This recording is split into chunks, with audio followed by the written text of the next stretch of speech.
This is Analog and Digital Communication Systems. The course code is EC501. It has 3 lectures per week and total 36 contact hour in the semester. It has 3 number of credit points.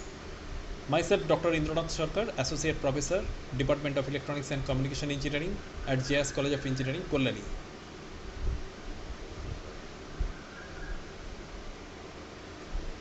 It has 5 course outcome. At the end of the course, we expect the students will able to explain the importance of amplitude and digital modulation, demodulation schemes, analyze analog communication systems for their signal to noise ratio, efficiency and bandwidth, compare the advantage of various pulse modulation technique and analyze their system performance, demonstrate signal representation, analyze various digital communication techniques, can compute the bit error performance and compare their advantages and limitations.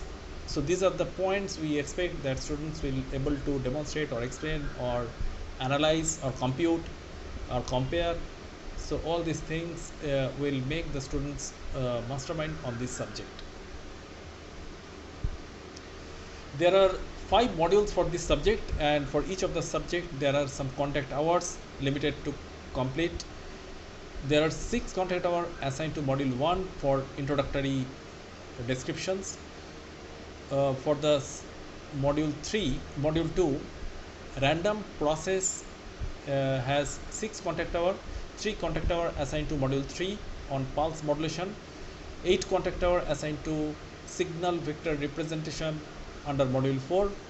In module 5, digital modulation technique has 13 contact hours. So total 13 plus 8 plus 3 plus 6 plus 6. So total 36 contact hours exist for the completion of analog digital communication systems.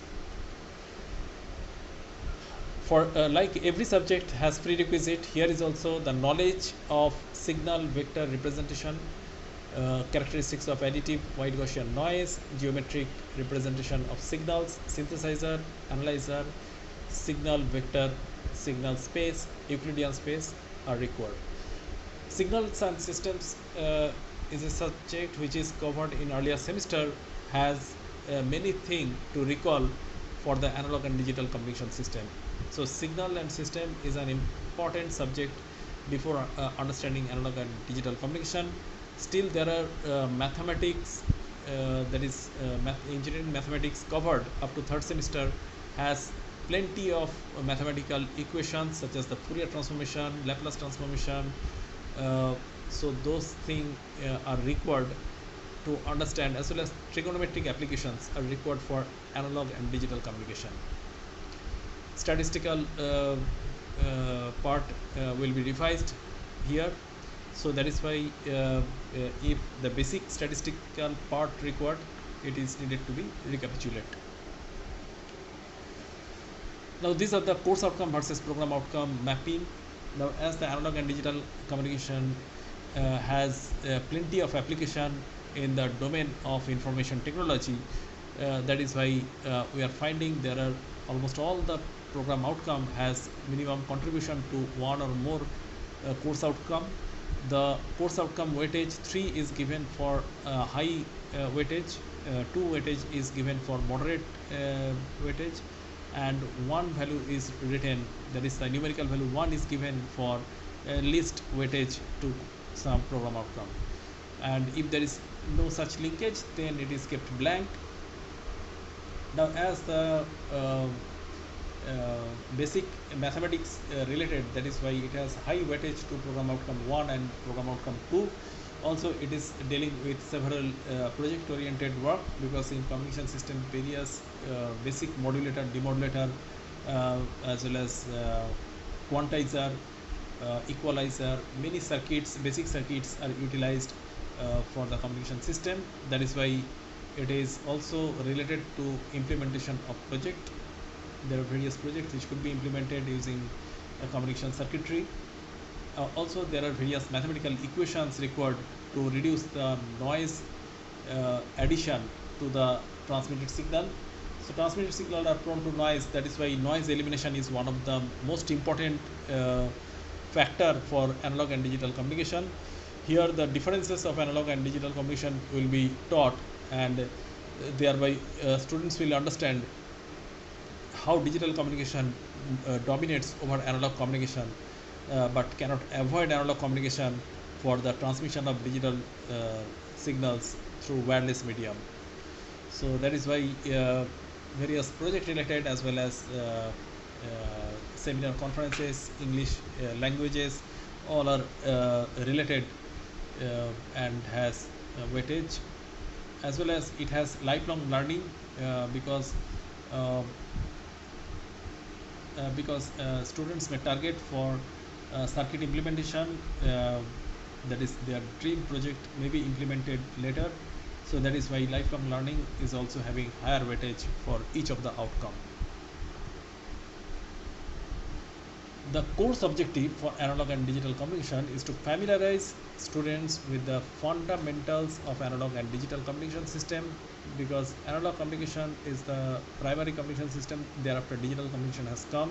So comparison as well as their foundation knowledge required to be transmitted to the student, to provide students with tools and for communication signal analysis. So there are various mathematical tools, simulators that will be provided to students to better understand about the application of such tools, to familiarize students with various techniques for amplitude modulation and demodulation of analog signals, to develop the students' ability to determine the effects of receiver frequency and phase errors in synchronous modulation systems. So phase error or magnitude error are critical cases which will be studied under these objectives. To familiarize students with techniques for generating and demodulating narrowband and wideband frequency and phase modulated signals, to familiarize students with basic techniques for generating and demodulating pulse code modulated signals, to familiarize students with issues pertaining to the transmission of digital signals over bandwidth limited communication channels. So with this we will start the analog and digital communication system. This is analog and digital communication system, and we are discussing signal vector representation, module 4. Now today we will discuss about the properties of match filter, maximization of output signal to noise ratio. Now as we have discussed, the match filter is nothing but the receive filter which is present just at the beginning of the receiver for any digital communication system. The main purpose of match filter is to reduce the additive white Gaussian noise. Now this additive white Gaussian noise are superimposed onto the transmitted signal when the signal is propagating through the channel. Such contamination of the modulated signal is occurring in the envelope of the modulated signal, and this type of addition, if suppressed, then there is a chance of phase variation in the received signal. So that is why this signal may be suppressed depending on a low pass filter followed by a sampler circuit. Now the low pass filter is nothing but the match filter here, which is integrating the incoming signal. That means contaminated incoming signal, obviously, because the modulated signal is mixed with the additive white Gaussian noise. So that will be integrated first, and thereafter it will be sampled by the sampler circuit. So a match filter is nothing but a low pass filter, and there will be followed by a sampler which will be a dump circuit. So it's an integrator and dump type of circuit. As you will see, the main operation of the match filtering. Now here it has been told that we note that a filter which is matched to a known signal phi t for the time duration 0 to capital T is characterized by an impulse response ht, which is a time reversed and delayed version of the basis function phi t. So here phi t is actually not basis function, but here it is representing the original message signal.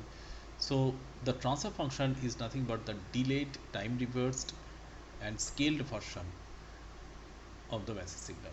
So therefore in the frequency domain, the matched filter is characterized without match explanation at this point by a transfer function which is, except for a delay factor, the complex conjugate of the Fourier transform of phi t, that is hf is equal to phi conjugate f e to the power minus j 2 pi capital F capital T into small f. So therefore capital T is the time delay, that is the amount of bit duration or symbol duration, and phi f is the spectrum of the incoming signal, that is a message signal, and if we take the complex conjugate, it is a phi conjugate f. The properties of match filter are important. The first property states that the spectrum of the output signal of a matched filter with a matched signal as input is, except for a time delay factor, proportional to the energy spectral density of the input signal. Now if the phi 0 f denote the Fourier transform of the filter of output phi 0 t, then phi 0 f is the product of phi f and hf. Now phi conjugate f multiplied by phi f and e to the power minus j 2 by ft will be equal to phi 0 f. So product of phi f and phi conjugate f is the square of the mod value of phi f. So from this it is very much clear the output power spectral density, that is output spectrum, is the energy spectral density of phi f multiplied by e to the power minus j 2 by ft.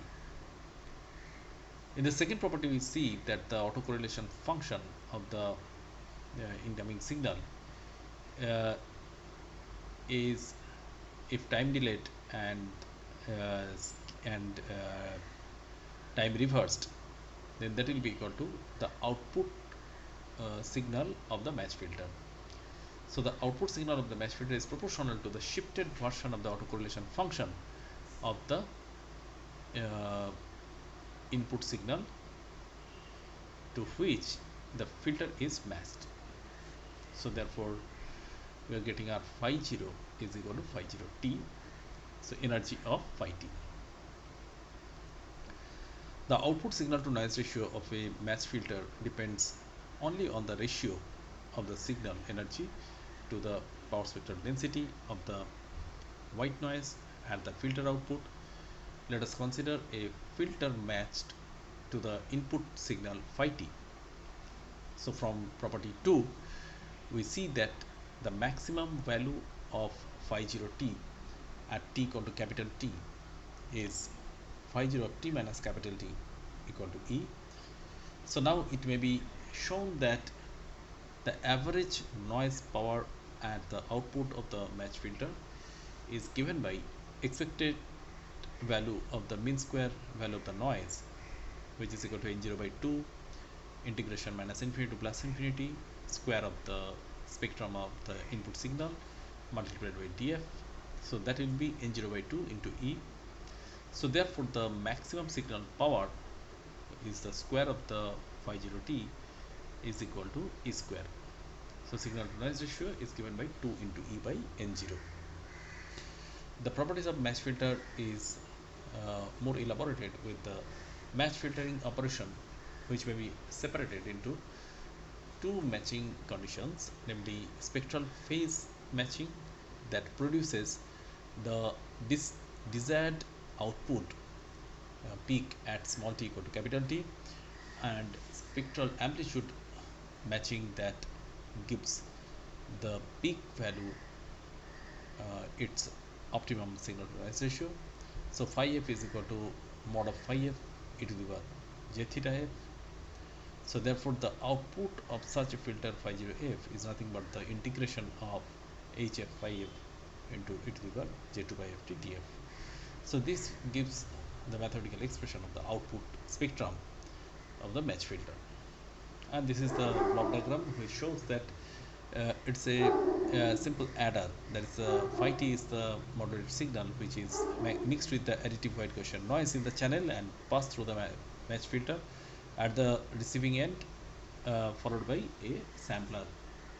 So therefore overall signal to noise ratio can be expressed as the ratio of the square of the phi 0 of capital T, it's a constant, divided by expected value of the mean square value of the noise. Thank you.